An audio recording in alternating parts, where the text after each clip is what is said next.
Hey, what is up guys, MKBHD here, and this is it. This is the long-awaited Samsung Galaxy Note 8. It was unveiled today, and right off the bat you can see it's a very familiar phone, not just because it was leaked everywhere, but because it's pretty much picking right up where the Note 7 left off last year before all of its battery problems. I'm gonna try not to make any explosion jokes during this entire video. We'll see how I do.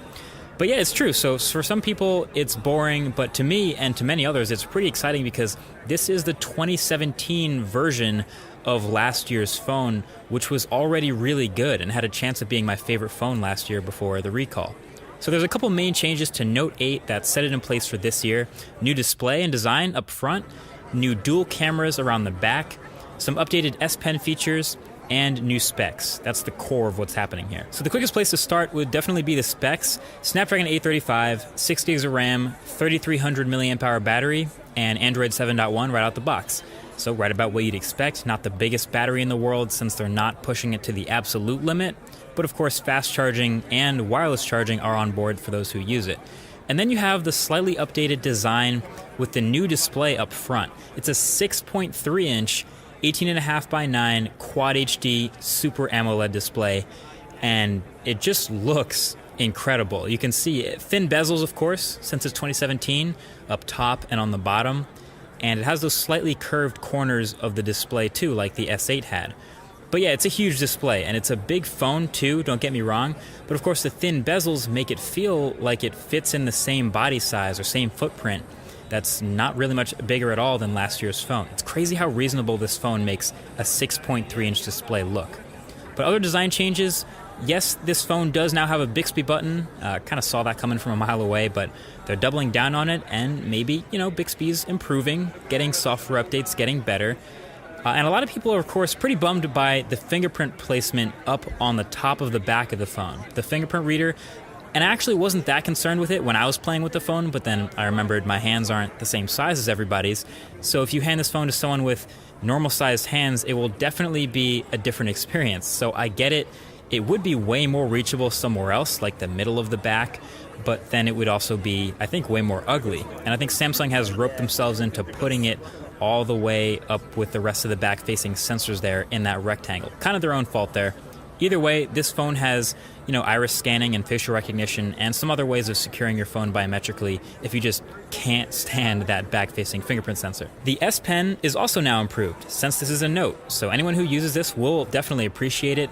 The tip is thinner, that's like the number one thing I noticed right away, and it also has even more levels of pressure sensitivity. And in the software, they've made improvements to all the stuff it works with. So like screen off notes, and actually the wheel that pops up when you first take out the S Pen. I don't know if you could do this with the last Note, but you can spin it around and even add whatever apps you want to that carousel. So it kind of acts like another quick launch carousel, which is pretty cool in case you have a certain other assistant you like to launch.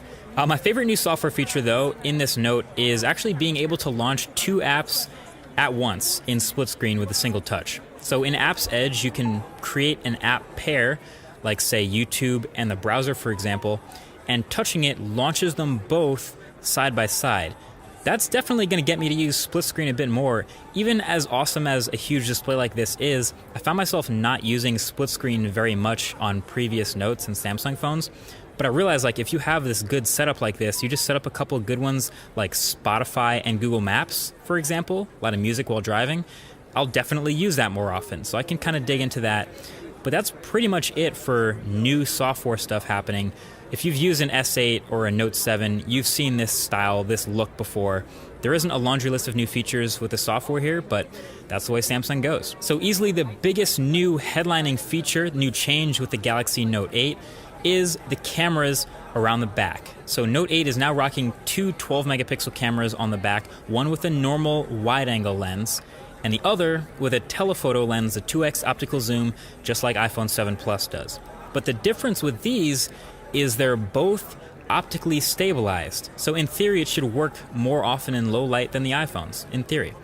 And Samsung's tossed in a couple pretty cool features to work with the combo of cameras as you'd expect. So they have a little 1x and 2x button now to switch between the lenses that everyone's doing. I get it, it's simple, it works, no complaints.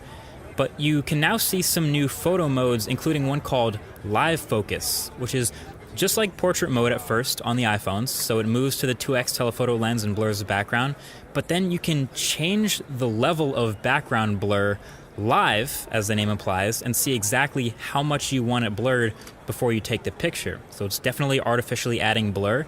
And then once you take the picture, you can go into the gallery. But with these, it also simultaneously captures a photo with the wide-angle lens and the telephoto lens at the same time. And you can also now still adjust the level of added background blur after you've taken the photo, which is pretty awesome. So now obviously I want to keep messing with the camera to see how good this blur effect actually is.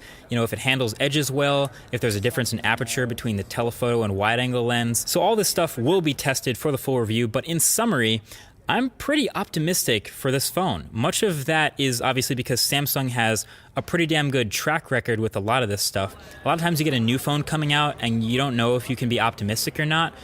And this Note 8 is going to be an expensive phone, coming in at around $1,000 retail when it drops on September 15th. So you really want to be able to trust what it's going to do is everything you want. But like I said, Samsung has this track record. You know, they've had great cameras in their phones in the past. They've had a great track record with displays. They've had the best display in any smartphone for the past 2-3 years. Battery life has yet to be seen, and software updates are always a toss-up, but as a package, Note 8 to me is looking pretty damn hot. So either way, the full review will tell all, so definitely subscribe to be the first to see that when it comes out if you haven't already. But that's it. Let me know what you think of Galaxy Note 8. Thank you for watching, and I'll talk to you guys in the next one. Peace.